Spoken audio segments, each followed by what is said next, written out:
Very good. No, I was saying, you know, obviously I've been playing the Pokemon games since they first came out. Literally. So seeing this in glorious HD is just amazing. Just a nostalgia trip. I'm just kind of like a tiny child. Yes, it's for us all, really.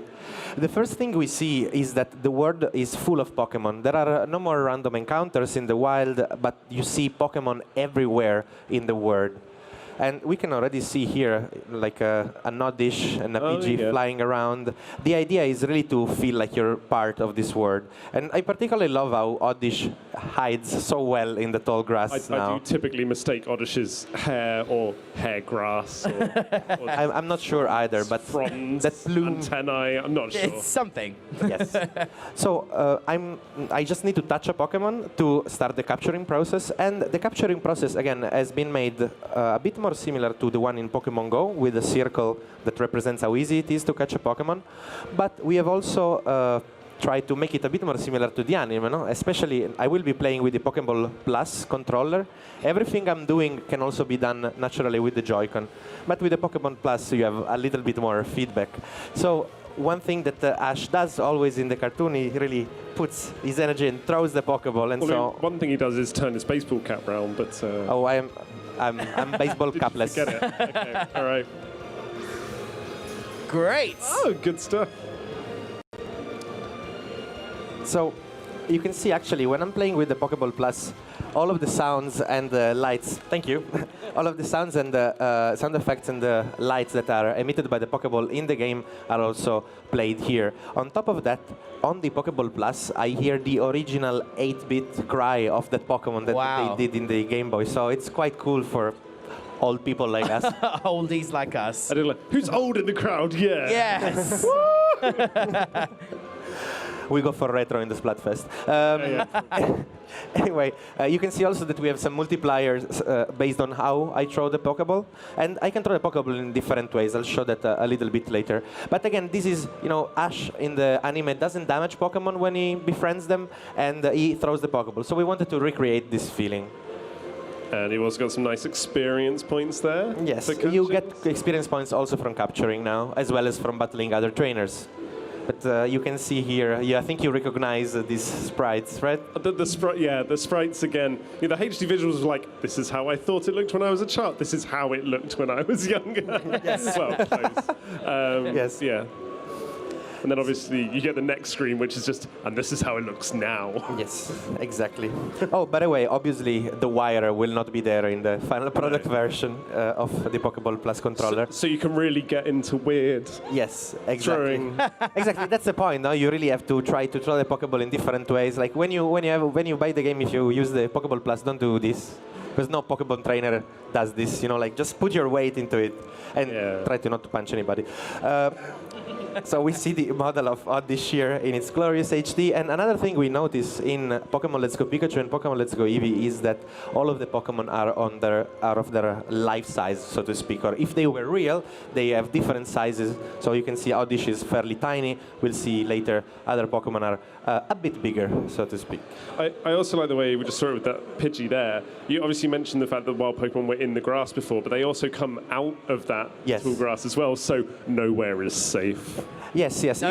You can definitely be surprised by Pidgey's, Caterpies, and Oddish in this demo, like I have been many times. Just a swarm of Pidgey flocking after you. They all seem to be surprisingly very friendly. Yeah. But a lot more friendlier. Friendlier, or yes, let's say friendly. So we go to instead a Pokemon trainer battle. And what you can see from the Pokemon trainer battles is that instead they remain the classic turn-based RPG battle system that we are all used to. But I really like the battle music. It really it's very good. It just brings back so many memories.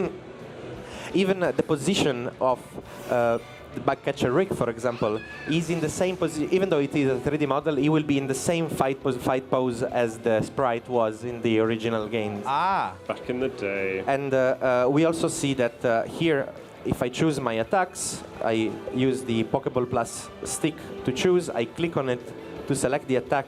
And something that's quite cool is that I have HD rumble, both on the Joy-Con but also on the Pokeball Plus. So I feel this attack. I actually feel the vibration of the Thunder Shock when I'm attacking, and I feel the attack of Caterpie on my Pokeball. On top of that, I even hear, again, the original 8-bit sounds of those attacks in the Pokeball. So you hear the new sounds from the TV or from the handheld, and the 8-bit sounds from So I'm going to be reminded I'm old every time. Every time. Every time you battle or catch a Pokemon. Good. It's a time travel every time. Every attack makes you return to a child. So we made a quick work of this Caterpie, and by the way, have you noticed the beautiful fur texture on the back of Pikachu? He's very fuzzy. This is because this is my partner Pokemon. So I am playing right now with Pokemon Let's Go Pikachu, and my partner Pikachu is unique. There are many other Pikachus in the world that I can capture, I can train, and they can level up and evolve, but my partner Pikachu is unique. There are none like it, and again, similar to the anime series, he absolutely has no intention of going inside a Pokeball. In fact, he always stays on my shoulder. And he also doesn't want to evolve this specific Pikachu. Right. And the same goes for Eevee. And the same goes for Eevee in Pokemon Let's Go Eevee, obviously. Your partner is really unique to you. So, yeah. I think we were going to ask the same thing. What's with the coloured spiral bits going around? So you got the blue Pidgey there and the red Yes. up there. What is that? I think that's to do with the size. So actually, I'll show you because PG wanted me to show you. Poor Pidgey. So we have blue auras that signify tiny version of a Pokemon, and red auras that signify a huge version of that Pokemon. It is another element that's been borrowed from Pokemon Go. There are different sizes, even of the same Pokemon, and they also give you different bonuses. So you notice that PG is a little bit more aggressive, let's say, or let's say he doesn't want to befriend me as much as Oddish wanted. Yeah, because he has a yellow circle. So what I can do now, I could use an item like a raspberry that makes it easier for me to catch a Pokemon. So I simply need to click to use this, and just because I really want this PG, I will just even get a Ultra Ball, just in case. An Ultra Ball on a Pidgey. Yeah. We know Pidgeot comes in helpful later, right? Well, that's true. Let me try behind me. Oh, no. Oh, no. Oh, you missed. No. Just wasting Ultra Balls right now. Oh, no. That one over. Come on, third time lucky. No. No. I practiced, but not enough. Anyway, you can do that. I did manage sometimes. Oh! Now the Pidgey's just making... Okay, now it's a matter of principle. Come on. Timing. Hey! Good stuff. A lot of work for a PG. A lot of Ultra Balls. Yes, I know. Anyway, it's still just a demo. But by the way, something else I want to talk about auras is that there are not just blue auras for tiny Pokemon or red auras for huge Pokemon, but there are also there is a star aura. There is Pokemon that are surrounded by stars, and that signifies shiny Pokemon. So you can actually see shiny Pokemon in the wild, and they will actually have the color, their shiny color. Actually, as an anecdote, I have, when I was training some of our staff to do the demo, I saw my very first shiny Pokemon. Like, I've never seen a shiny Pokemon in my life. And I see, obviously, a shiny Caterpie in a demo that I will never be able to take with me anymore again, so I lost it forever.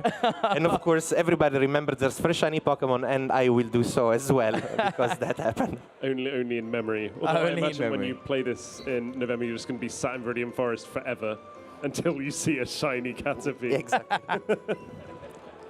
Well, actually, you know, the Pokemon that you see here in this demo might not necessarily be the Pokemon that appear in Viridian Forest in the full game. We've changed a few things to make the demo. And I see a Pikachu, I have to get it. Also because I want to show you the difference I was just telling you about. Now, this is a standard, let's say, Pikachu, and he looks different than my partner Pokemon. So let me see. Of course. Oh, he's a feisty Pikachu. Oh.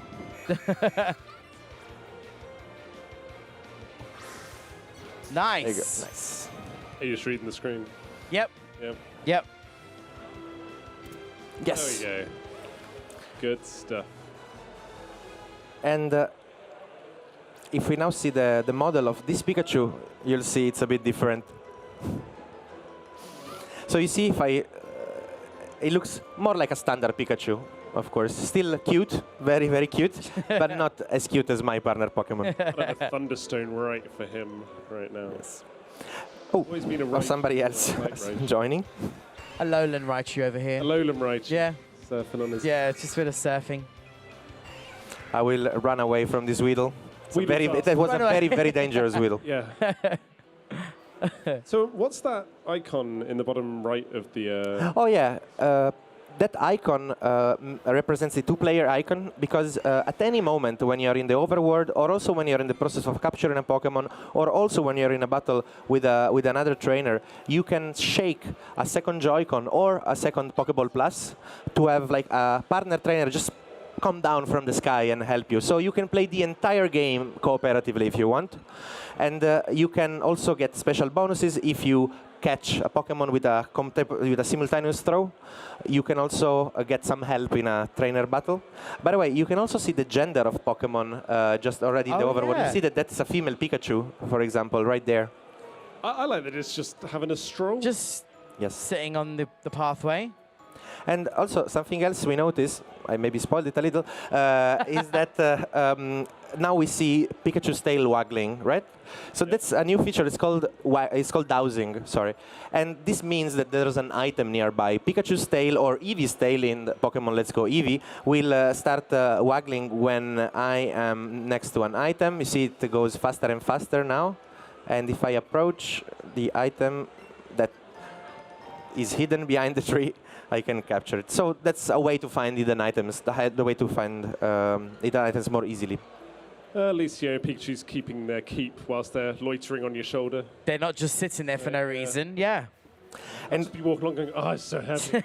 You see here how difficult it is sometimes to see a Pokemon in the tall grass. Like that Caterpie on the right-hand side, it's quite well hidden. And I love the fact that, the tall grass was the place where we had the random encounters before, and it has been changed, but it still plays an important role in a way that makes more sense in the world of Pokemon if this was a real place. Yeah, even though you can get wild encounters outside, it still is a more dangerous, precarious bit to walk through. So those Cocooners had a falling out. They had an argument. They had a massive argument. They just... I'm going to evolve him to Beedrill before you, mate. Go away.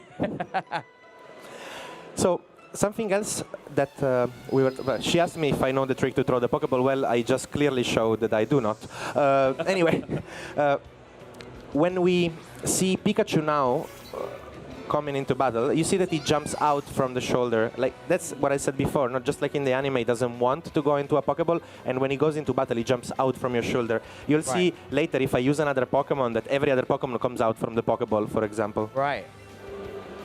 And we go again with Thunder Shock, because of course, against a PG, I think that's the best move I have right now. It's super effective. Very good.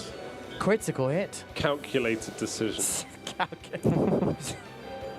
Zap it.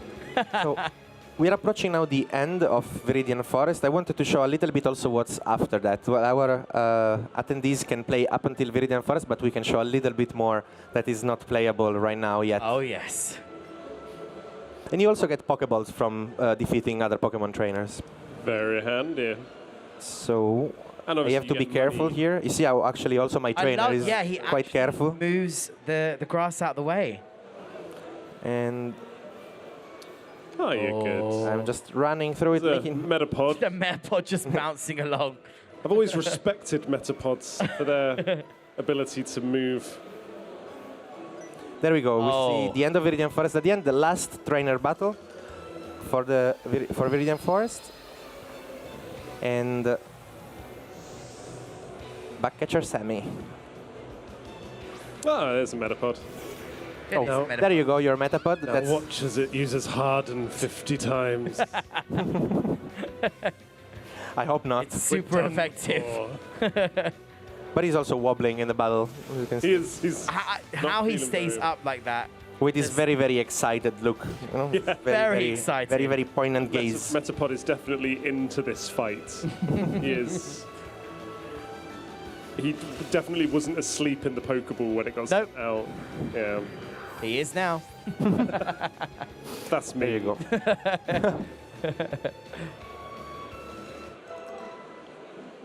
Congratulations, Eevee. So as I was saying before, you can feel all of the attacks, like the vibration of the attack as an HD rumble vibration here on the Pokeball Plus. But again, everything can also be replicated by the Joy-Con. I feel the vibration of the attack on the Joy-Con. The only thing that changes, of course, is that the Joy-Con doesn't emit the sounds that the Pokeball Plus does. And of course, the feeling of holding a Pokeball is different, obviously, when playing the game. I would say it is a really nice feeling just having this controller in one hand. Yes. Like, I'm just imagining just sitting in a sofa with this controller, swilling it like a glass. Like red wine. Just the most decadent Pokemon player in the world. So we are out of Viridian Forest. We are approaching Pewter City. I see all those Rattatas that, well, are being Rattatas. I have. That is a